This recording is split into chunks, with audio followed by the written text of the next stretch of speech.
அஸ்ஸலாமு அலைக்கும் மக்களே, நம்ம வழிகாட்டி ஆளுங்கள் நம்ம ஹாஜிகளுக்கு சிறப்பு பயன் நிகழ்ச்சி நடத்துனாங்க. அதோடைய ஷார்ட் கிளிம்சஸ் தான் இந்த வீடியோவில் நீங்கள் இன்னைக்கு பார்க்க போறீங்க. உடல் செய்வதன் மூலமாக வெளி தோற்றம் அழகாகும். உள்ளங்கங்களை தூய்மைப்படுத்துவதன் மூலமாக அல்லாஹ்வோடு நம்முடைய நெருக்கம் அதிகரிக்கும். அப்ப நம்ம லட்சியம் என்ன? வெறுமனே நம்முடைய வெளி தோற்றங்கள் அழகாகிறதா, அல்லாஹ்வோடு நாம நெருக்கமாகிறதா? நம்ம இலக்கு என்ன? நம்முடைய லட்சியம் என்ன? நம்ம அல்லாஹ்வோடு நெருக்கமாகும்.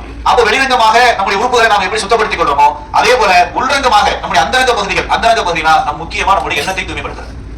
ஏன்னா எல்லா மனிதர்களோடும் சைத்தான் இருக்கிறார். பெருமானார் ஸல்லல்லாஹு அலைஹி வஸல்லம் சொன்னாங்க, ஒரு மனிதன் பிறக்கும் போது அவனோடு சேர்ந்து ஒரு மலக்கும் ஒரு சைத்தானும் கிடைக்கிறார். இப்ப நாம தெரியாம தவறு செய்யக்கூடிய மனிதர் தானே. ரசூலுல்லாஹி ஸல்லல்லாஹு அலைஹி வஸல்லம் சொல்றாங்க, குல்லு பனி ஆதம கத்தாவு. ஆதமுடைய மக்கள் எல்லோருமே தவறு செய்யக்கூடியவர்கள். அவங்கள சிறந்தவர்கள் யாருன்னு சொல்லி சொன்னா கைருல் கத்தாயின. நல்லா யோசிச்சு பாருங்க, தப்பு செய்யறவங்க சிறந்தவங்க யாரையா சொல்ல முடியுங்களா? தப்பே தப்புதான். தப்பு செய்யறதுங்கிறத எப்படி நல்லா சொல்ல முடியும்?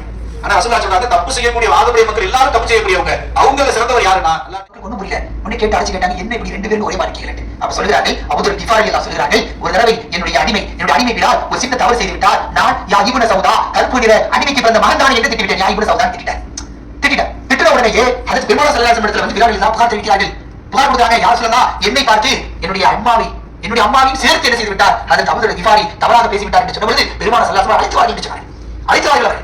உடனே அழைத்து வரப்பட்டார். அபூதர் கிஃபாரி இருந்தாரோ அழைத்து வரப்பட்ட உடனேயே பெருமானார் ஸல்லல்லாஹு அலைஹி வஸல்லம் கேட்டார்கள், என்ன வார்த்தை கேட்டார்கள் தெரியுமா? இன்னக இம்ராவுன் ஃபீக ஜாஹிலியா. புகாரில் பதிவு செய்யப்பட்ட சஹீஹ் ஹதீஸ்.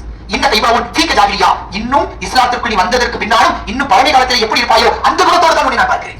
இஸ்லாத்துக்கு வருவதற்கு முன்னால் மௌட்டிய காலத்திலே பழமை காலத்திலே எப்படி இருப்பார்கள் மனிதர்கள், அந்த மாதிரி தான் உன்னை பார்க்கிறேன். இன்னக இம்ராவுன் ஃபீக ஜாஹிலியா. ஜாஹிலியாவுடைய காலத்தில் வாழக்கூடிய மனிதனாகவே உன்னை நான் பார்க்கிறேன். இஸ்லாமிய குணங்களோ இஸ்லாமிய தன்மைகளோ இஸ்லாமிய அந்த மாற்றங்களோ உன்னிடத்தில் நான் காணவில்லை. அபூதர் கிஃபாரி உடனே என்ன செய்கிறார்? அபூதர் கிஃபாரி அழுகிறார். அழுதுவிட்டு மன்னிப்பு கேட்கிறார். யா ரசூலல்லாஹ், நீ மன்னித்து விடுங்கள், இப்படி இனிமேல் என்ன செய்ய மாட்டேன் என்று சொன்னபொழுது பெருமானார் சொல்லக்கூடிய வார்த்தை வரலாற்றில் பொன்னெழுத்துக்களால் பொறிக்கப்பட வேண்டிய வார்த்தை. அழகாக சொன்னார்கள், வேலையாட்கள் எப்படி நடத்த வேண்டும் தெரியுமா? ஹவரக்கும் இஹ்வானக்கும்.